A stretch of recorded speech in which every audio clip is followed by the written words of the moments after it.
Bismillahirrahmanirrahim. Assalamualaikum warahmatullahi wabarakatuh. Saya Ahmad Hidayah, mahasiswa STAI Al-Hamidiyah, semester 7 PAIA, ingin menjelaskan agama dan budaya yang ditugaskan oleh Bapak Nur Wahidin. Yang pertama, budaya. Menurut Kamus Besar Bahasa Indonesia, budaya didefinisikan sebagai pikiran, akal budi, adat istiadat, sesuatu yang sudah menjadi kebiasaan dan sukar diubah.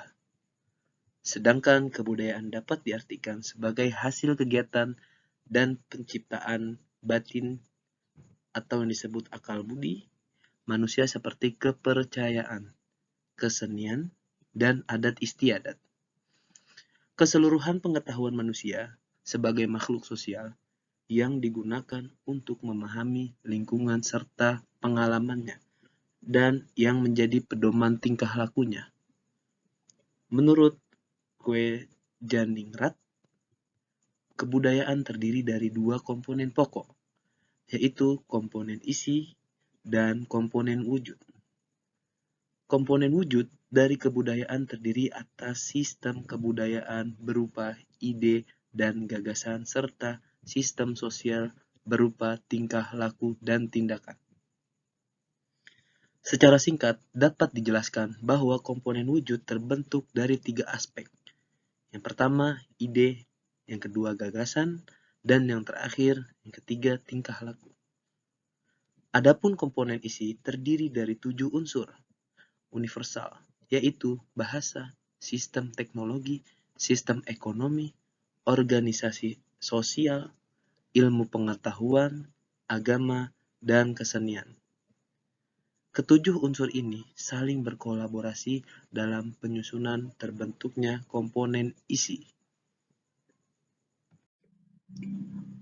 Menurut Godenaut, bahwa budaya adalah hal-hal yang perlu diketahui dan dipercayai oleh seseorang agar ia dapat bertingkah laku dengan cara yang berterima dalam kelompok masyarakatnya. Yang kedua, penjelasan dari Harton menjelaskan bahwa kebudayaan budaya menentukan standar perilaku karena budaya adalah sistem norma yang mengatur cara-cara merasa dan bertindak yang diketahui dan diikuti oleh anggota masyarakat. Budaya, menurut Farr dan Ball, adalah pengetahuan yang dimiliki oleh sekelompok masyarakat yang berkaitan dengan perilaku mereka. Budaya akan selalu berkaitan dengan cara hidup sekelompok masyarakat, termasuk cara anggota masyarakat budaya itu berkomunikasi atau bertutur. Dari pengertian ini bahwa dapat disimpulkan kebudayaan adalah kebiasaan yang dapat dinilai oleh masyarakat dan bertingkah laku dengan tata cara norma-norma masyarakat yang ada di sekitarnya. Yang selanjutnya ada fungsi-fungsi agama. Yang pertama, usaha untuk menafsirkan hal yang tak diketahui dan mengontrol hal yang tak terkontrol. Yang kedua, personifikasi dari pemikiran-pemikiran manusia. Yang ketiga, integrasi dari kultur dan legitimasi dari sistem sosial. Yang keempat, proyeksi dari makna-makna kemanusiaan dan pola sosial kepada suatu entitas yang maha kuat, yang maha tinggi. Yang terakhir, untuk usaha menangani masalah-masalah utama dalam kehidupan bermasyarakat di bumi ini.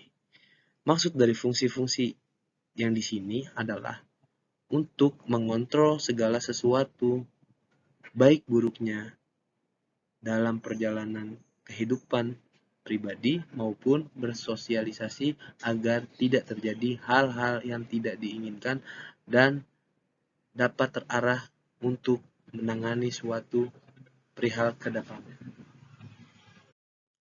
Yang selanjutnya, fungsi undang-undang agama menentukan mana tingkah laku yang salah dan mana tingkah laku yang benar. Yang salah akan dihukum, masuk neraka, dan yang benar akan diberikan anugerah, masuk surga. Agama telah menjadi undang-undang yang mengatur tingkah laku manusia. Sang Maha Kuasa, Sang Maha Khalik, selalu menjaga dan memperhatikan umatnya, mengadil mereka dalam satu mahkamah muktamad di akhirat. Yang berdosa masuk penjara neraka, yang benar masuk ke dalam surga. Selanjutnya, fungsi meringankan beban hidup. Agama mengambil alih beban dalam membuat keputusan-keputusan penting dalam kehidupan. Dari diri individu manusia ke Sang Maha Kuasa, apabila manusia menghadapi beban hidup yang berat, maka mereka yang menghadap dan berserah diri kepada Tuhan. Yang dimaksud fungsi-fungsi di sini adalah agama menentukan ada yang baik, ada yang buruk. Dan yang baik akan masuk ke dalam surga, dan yang buruk akan masuk ke dalam neraka. Semua perbuatan pasti ada ganjarannya.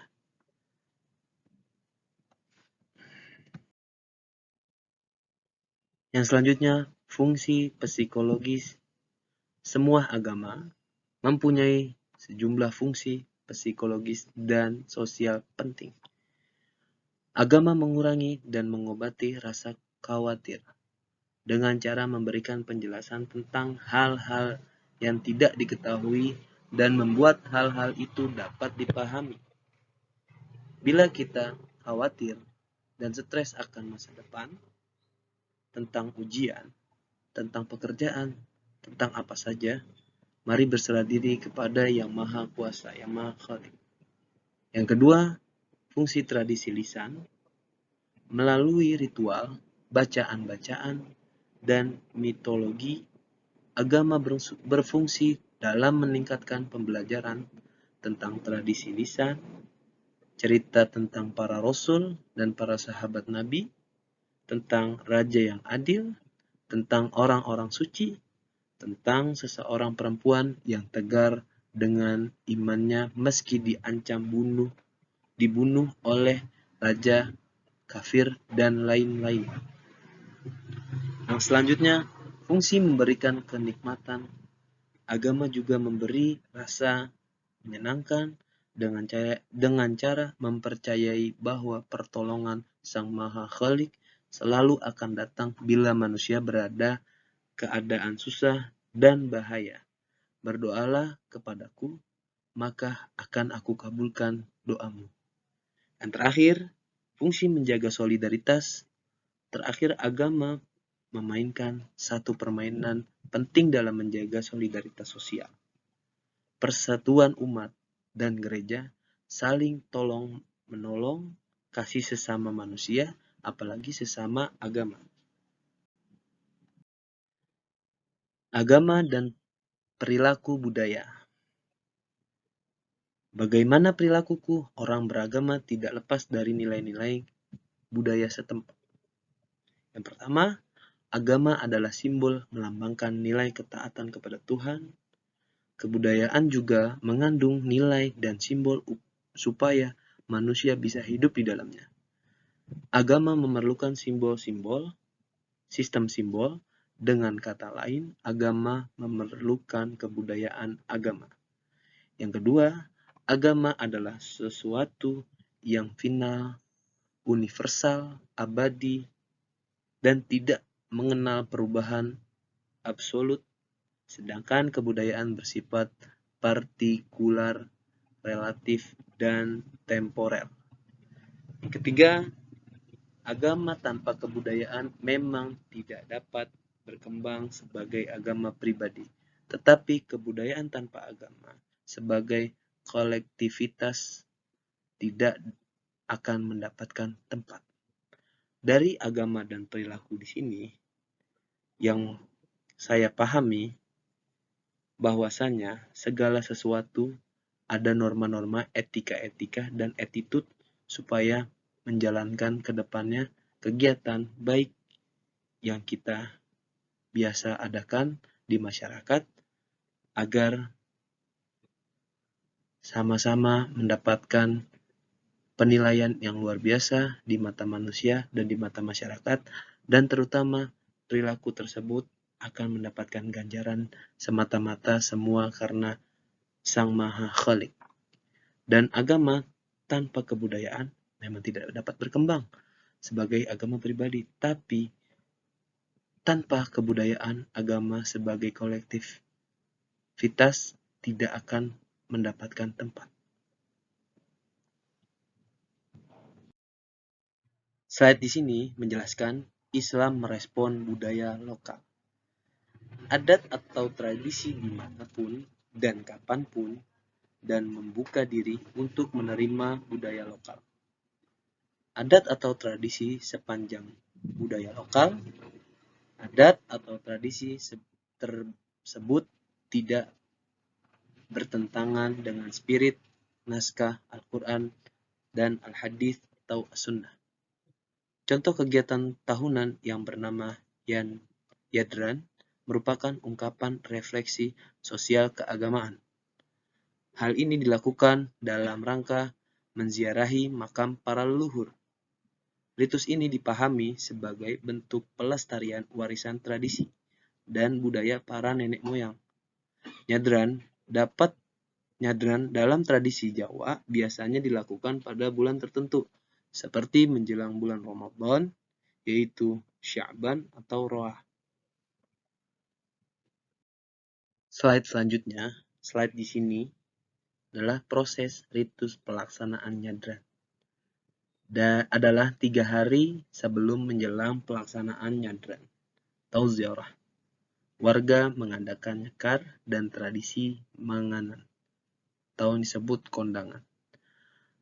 Nyekar sebagai satu bentuk tradisi ziarah kubur dengan membawa bunga, kemudian ditaburkan kepada makam yang ditunjukkan kepada nenek moyang dan arwah leluhur kita.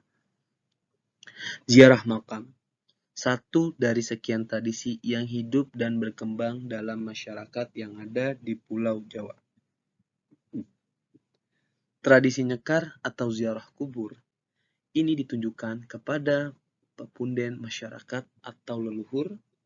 Dalam melakukan ziarah kubur, masyarakat membawa sesaji dan ubah rempe atau yang disebut pelengkap.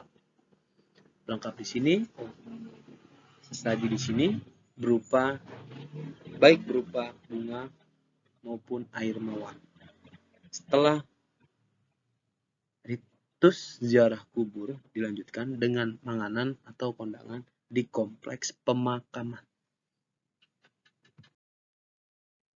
Dampak tradisi nyadran dapat dirasakan oleh masyarakat, wujud balas jasa dan pengorbanan leluhur yang sudah mendidik, membiayai ketika anak-anak, hingga menjadi orang yang sukses.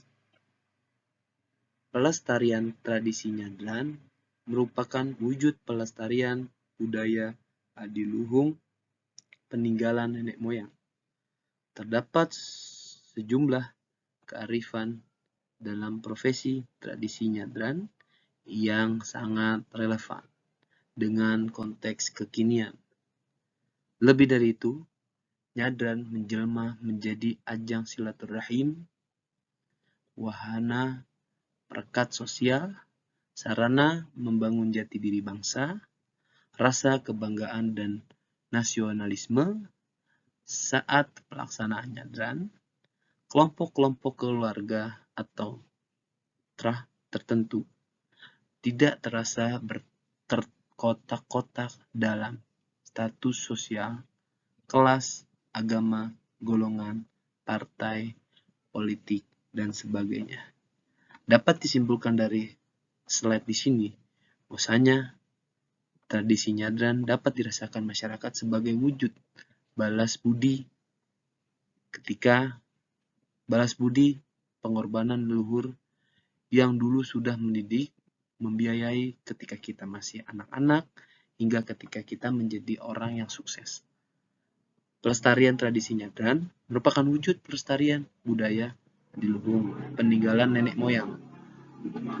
Terdapat sejumlah kearifan dalam proses tradisi nyadran yang sangat relevan dengan konteks kekinian. Nyadran menjelma menjadi ajang silaturahim, wahana perekat sosial, sarana membangun jati diri bangsa, rasa kebangsaan, dan nasionalisme. Saat pelaksanaan nyadran, kelompok-kelompok keluarga tertentu atau trah tertentu tidak terasa terkotak-kotak dalam status sosial, kelas, agama, golongan, partai, politik, dan sebagainya. Slide selanjutnya, 3 kategori fungsi adaptasi tradisi. Pertama, kepercayaan tersebut memuaskan kebutuhan dasar, harapan, dan emosi. Kemudian kepercayaan pada Tuhan dan kekuatan lain membuat seseorang berharap pada keajaiban ketika menghadapi ancaman, kehidupan, dan kegagalan. Kehidupan setelah mati membebaskan kecemasan terhadap prospek kematian seseorang dan kematian orang yang dicintai. Kepercayaan terhadap keberuntungan akan membantu seseorang menghadapi risiko, kegagalan, ataupun keberhasilan. Yang kedua, kepercayaan tersebut dan ritual yang dilakukan secara bersama meningkatkan kohesivitas kelompok pada level yang dalam. Maka kepercayaan kepada Tuhan mengikat pada pengikutnya. Mistik dan identitas umum kita anak Tuhan.